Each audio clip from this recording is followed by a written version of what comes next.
Hello, everyone, and I hope you're all doing really well at the moment. Today, I have a question to pose to you. Do you want to have a direct impact on the lives of those with dyslexia? Well, I'm going to share with you one of the ways you can help us continue to future-proof the vital work that we have been doing for 6 years at the Dear Dyslexic Foundation. Off the back of 2 long years of COVID, we are now trying to return to the life we once had, although we all know nothing is quite as it was, and it's taking time to recover from the trauma we have all faced. On a personal note, the last year for me has been the hardest. Trying to keep DDF alive through COVID, learning how to become a new mum, living on borrowed sleep, and supporting and being there for my mum who is very unwell at the moment. Some days I wanted to stay in bed and hide from the world. But as we know, we can't hide. And it's been through the ongoing love, support, and generosity from you, our DDF community, and Australian businesses across the country, such as Points Build, CRSE Group, Elite Roads, Parkinson Group, Untapped, Solve Business, Acronym Consulting, and our podcast sponsors, AFG, IMC Learning, the Australian Disability Clearinghouse, and individual DDF community members who have all encouraged and stood behind me and helped me to continue to drive and push DDF forward over the last year. Are you one of those businesses who would like to help us to continue to propel forward? At DDF, we are leaders of innovation, and we have achieved a substantial amount over the last 12 months for a very small social enterprise run by volunteers. The end of last year, we ran our first virtual dyslexic adult focus conference. We attended federal and state public hearings to ensure that the adult dyslexic voice was heard.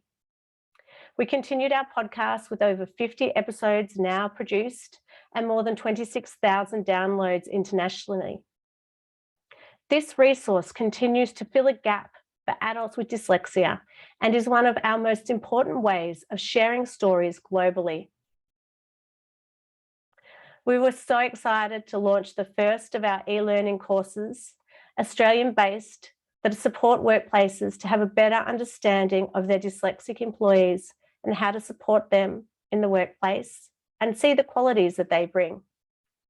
Our coaching, tutoring, and peer support programs continue to expand. We provide the only 1-800 peer support phone line in Australia, and the demand for that service continues to grow. We have adults calling who have just been diagnosed, who are struggling at work or at home, who feel isolated, embarrassed, and frustrated. They've been bullied and discriminated against, and with nowhere to go and no one to talk to until they found us. I am so proud that the majority of our work is Australian first and that we are leaders. We are one of the only adult-focused dyslexic not-for-profit organisations in Australia, and for what I've been told, one of the only ones worldwide. As we come to the end of this financial year, I'm filled with gratitude to the number of adults who have connected with us, who finally, after sitting quietly for far too long, have taken the brave step to say, I need some help.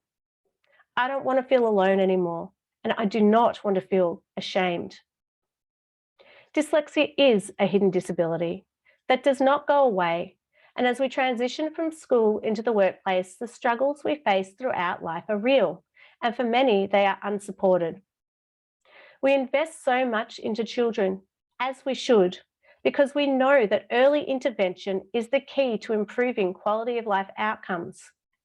But children grow up, and we must not forget the young people and adults who are out there trying to navigate a world filled with words, a world that is yet to adapt to our needs. So we are forced to adapt and survive rather than thrive. We know young people and adults with dyslexia face significant challenges in the workplace and in their home lives. They are twice as likely to have depression and anxiety, and are 46% more likely to have attempted suicide compared to the rest of the population. Our own research conducted with La Trobe University shows that adults with dyslexia have significantly lower levels of mental health, including self-confidence, poor self-esteem, and mental fatigue.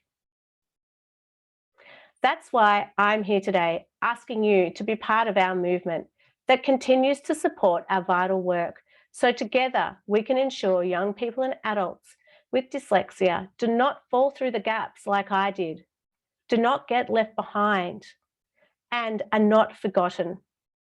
Without the work of DDF, this is the world that those with dyslexia are facing.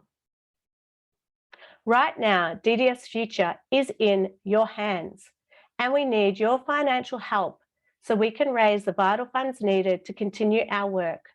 So together, we can create a brighter future for all.